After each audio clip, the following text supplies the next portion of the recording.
John Pudner joins us. He is the executive director of Take Back Our Republic. There are some things that John and I agree on, including the need for election reform, even if we don't necessarily agree on the exact contours of that.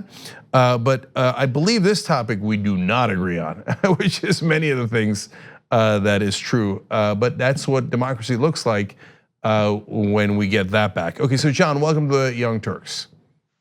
Thank you. Thanks for having me. I've been dreading this interview because I thought I finally convinced you as a reasonable conservative, and you may change your mind today. We'll see. Yes, I'm looking forward to that. So let's start with the basics. Mueller report says there is some evidence of collusion, but not enough to charge him with a crime. So I think it's fair. Some people disagree, but I think it's fair to say that that is exoneration on the collusion issue, at least in terms of the election. Okay, I have other theories about before and after the election. But when you turn to obstruction, Mueller is equally clear. And he says that there are 10 different instances where the president clearly obstructed, and then he leaves it up to Congress to do something about it. Do we agree on that or no? I don't necessarily think he agrees on Congress, but he did not make a call on it. So obviously that's the battle right now between Barr and Congress on who he left it up to, I guess, would be the disagreement. But I read that, John, and Mueller's report said that this is within the purview of Congress, and Congress should act. So it didn't say, hey, I can't tell if it's the Attorney General or Congress. Mueller's point of view is that the Department of Justice cannot indict a sitting president, so that only leaves Congress as the option. So when Barr said, oh, he didn't make up his mind, isn't that misleading? He actually had very clear evidence of obstruction and said that Congress should act. Well, I don't know. I mean, Barr's obviously been hit very hard since the Mueller report came out for a couple of weeks, but I'd actually look a little bit at political reality if Congress does want to act. I mean, if you look at polling today after 2 weeks of pretty intense hits on Barr from the left, we have 44% of the public saying Barr handled this well, 43% do not approve of him handling, Wash. 37% now want impeachment, 59% don't want impeachment. I mean, those are pretty staggering numbers after a couple weeks of hitting him. And almost half of independents now saying Democrats are doing too much investigating. Trump's approval hit his highest favorable rate in 2 years in CNN's polling. So, I mean, if Congress wants to act on it and they're the body that reacts to public opinion, I'd say the public opinion is moving the other way. And I think they're just thinking, hey, we're a year and a half from an election. Let's get on and decide this is the ballot box again. So, John, if Nancy Pelosi is right that this would not play well politically for the Democrats, and the public polling shows what you're saying, and you all think that impeachment would turn out poorly for the Democrats, then why don't you look forward to it? Move forward with impeachment? Well, yeah. I think if Republicans suddenly call for impeachment, with 59% of the country disagreeing with them, I think that would change the dynamics. I mean, then you would have, I think those Republicans would certainly lose office. But I think it's a tough one, even for the Democrats, with that little support publicly for impeachment right now. So, but wait a minute. I'm not presupposing that the Republicans are going to back impeachment. Shouldn't you guys in the right wing be enthusiastic about the Democrats pursuing impeachment if you think it's going to help you so much?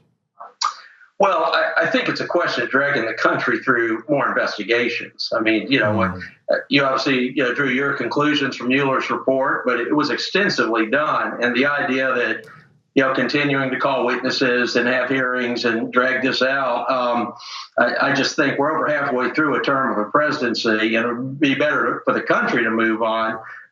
Yes, I could see it benefiting Republicans potentially if there were impeachment, if they carried it forward. But I think that's not the bigger concern. And as I like to remind people, I'm out of running Republican campaigns. I'm personally a Republican, but I don't run them anymore. So I'd like to think from the country's perspective, it would be better to move on to other issues. And I think in your segment two hours ago, you hit on some of the other issues that I think would be good to bring forward, and the reasons that most of your viewers would probably like to see the president defeated. There are a lot of other issues to campaign on that really affect the average voter, I'd say. I've got a counter theory, John, and I want to run it by you. I think the Republicans are scared to death of impeachment proceedings, and so is Donald Trump. because then the whole country would get to see his crimes listed out over and over again and clearly proven, and that would pummel Republican and Trump polling numbers. And that is why right now the Republicans are going, oh, you don't want to do impeachment? You don't want to do impeachment? Oh, that would be bad for you guys. I've never seen the Republicans scared of something that they thought would help them politically. What do you think about my counter theory? I think we'll just have to disagree on that one. I do think that they're probably more concerned with some of this talk of subpoenaing and putting people in prison if they don't answer subpoenas, members of the administration. I mean, that's the part that I do think has people nervous. So we're really going to go to those kind of nuclear options more so than impeachment. But I really think it'd be better for the country to move on. And in some ways, we're already in the next campaign election and start going through this democratic process that we all want to try to make better on the points you and I do agree on. Yeah, so, but let's stick with the ones we don't. So first of all, my personal view on impeachment is I don't know, nor do I care that much about the politics of it. I think on principle, if the president has broken the law, he's not above the law. And he clearly did obstruction of justice, and he clearly committed a felony on campaign finance violations, and his co-conspirator is going to prison for it, and the president shouldn't be above the law. That's my take on it. But I do want to move on to Barr. One more thing about Barr today. So he told Congress that he was unaware earlier that Mueller's team had any objections to his summary of their report. Well, today we found out that that was clearly not true. He had received a letter from Mueller saying that they were very concerned about his summary, and he went to Congress afterwards and said he didn't know that they were concerned. So that's a clear lie. John, can we agree that's a lie? Well, I think there's agreement that he didn't like the narrative that was playing out as a result of his 4-page summary. His testimony today was that when they talked, he said he did not disagree with the conclusions. It sounds like Lindsey Graham's going to follow up and see if there's a disagreement on that issue or not. So I'd say the jury's out on that until Mueller comments back. And if Mueller comes back and says, no, I didn't disagree with his conclusions, I just didn't like that there wasn't a context given, that would be one thing. If Mueller comes back and says, oh, no, I thought the 4-page letter was BS, that would obviously be a different one and tend toward your interpretation. Yeah, so first of all, I don't believe anything Barr says about what Mueller said because he doesn't have a good track record on that. So I would like to see Mueller testify and see what the phone conversation was. But I think the phone conversation largely is irrelevant. Guy sends you a strongly worded letter saying, I have serious concerns about what you did. You go in front of Congress and say, I don't know that he had any serious concerns. That's a lie, that's perjury. Barr should step down. My guess is you're going to disagree. I will disagree on that with you. I think Barr's got a very distinguished record. And part of my issue is it seems like anyone who takes an appointment from Trump is then lambasted as an evil person, no matter what. And he's a distinguished guy. This isn't some strange odd appointment like, oh my gosh, how could this guy Barr be Attorney General? And I think this extends out to the harassing administration people when they go out to eat, and the doxing and the shaming. Those are things I don't like, that I don't think are healthy for democracy, and just kind of this character assassination that I see. But I know we disagree on those issues. All right, but we did find a little bit of agreement there because you said, well, William Barr didn't come out of the blue. That's true. He's the guy who, as a private attorney, randomly wrote a letter to the government saying, I think that Donald Trump is innocent without having seen any of the evidence. And if I was the Attorney General, I would protect him in every way that I could. And then guess what? Trump appointed him Attorney General. So it wasn't out of the blue at all.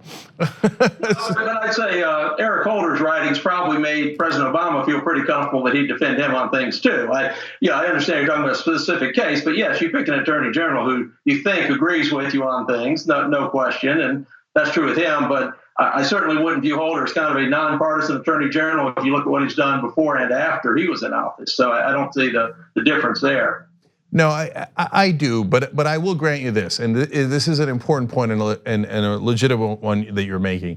So I don't think that Holder viewed his job as being the president's attorney. He viewed it as being the Attorney General of the United States and protecting the American citizens, whereas Barr seems to think he's Trump's attorney, which is not the job. But the point that you're making about how Holder wasn't clean either is generally true. If he didn't protect Obama, and there wasn't really much reason to quote unquote protect Obama, he certainly did protect his donors, which you could argue is a little bit worse. because Holder said we can't jail the bankers because they're too big to jail. Well, they were also Obama's top donors in 2008. Right. No, that is true. And I know you got on Republicans for jumping to other issues, Clinton, et cetera, during the hearings. I do think there's some legitimacy to that, though, because what the legitimate part is, what is the criteria for obstruction? What is the criteria for collusion? And is this going to be the same criteria for everyone? And I think in those contexts, it is fair to make these comparisons, whether it's, well, President Obama said to the Russian prime minister, I just got to get through this election, and then basically I let down missile defense. I mean, okay, is that collusion? No, I'm not saying I'm going after Obama on that. I'm just saying comparing Clinton, how Clinton was addressed, how Obama was, I think that's fair.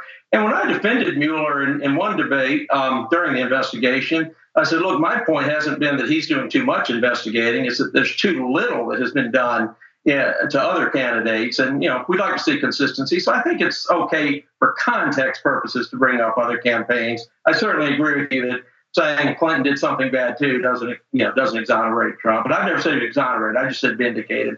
I think that basically the Mueller report vindicated the central case that there was no collusion. Exoneration is a whole other word, and I wouldn't use that word.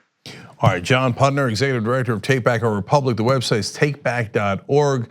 And John, as always, great to have a clean, honest conversation with you, even on issues we clearly disagree on. Thank you for joining us. Appreciate it. So much.